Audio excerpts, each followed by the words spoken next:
is not new. I know a guy's been using AI in marketing for like 12 years now, where a lot of people are like, 12 months ago we started using AI. I'm like, that's cute.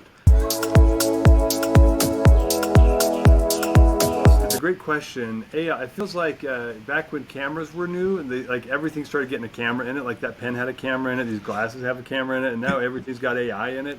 A lot of it's not real AI, it's just intelligent programming. AI's been around forever. I grew up in the language industry before I came here, and we were developing, not me personally, but the industry, we were developing the NLP and all the standards and the care for machine learning. That's really where it took off.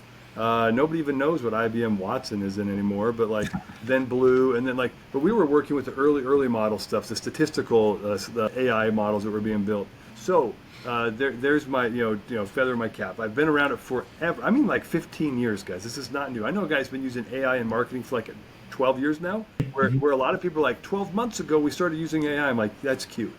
But so AI has a place. AI has a place where but AI is still not great to be applied in broad swaths. It's the tighter that you program the AI to a specific task, the better it performs. For example, if I want to get a bot, and I'll share a few examples of where I'm seeing AI fitting into our roadmap and how we're using it. We've had AI chat tools and AI text engagement tools that we've been using for years with our platform, but not to replace the human side of things necessarily, but to augment the human. That's what AI is best at.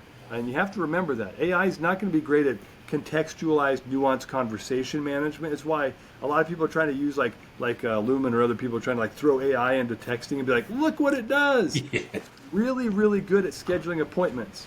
But when you get to like the third and fourth layer of that conversation, it gets freaky weird. And people know, like in texting, it's a personal medium. They're like, is this guy drinking? Like, what's happening here? And I talked to someone about this yesterday. Like, we threw away XYZ tool that seemed really cool, but because it was asking, the consumer was saying, hey, I've got a question about this, and then the AI was like, do you want to have a meeting on Tuesday? And this is an expensive, well-trained AI, but it gets out of its depth and they start to guess, and then the hallucinations take over and it's bad.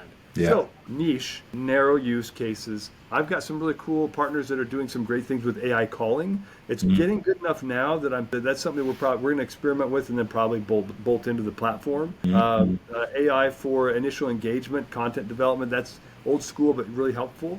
So it's really about determining where do you have human capital that's being spent on things that aren't the best thing for human capital to be spent on. That's how you should be thinking about AI. That's how I feel about it.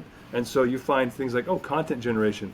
You can't replace content writing with AI, but you can get the first draft done with AI and then have humans review it and then make sure it's solid. That eliminates 80% of the human effort waste. Now they can focus on fine-tuning messaging, and now they're getting 5x done because of AI, right? So it's a human enablement tool in the sales process.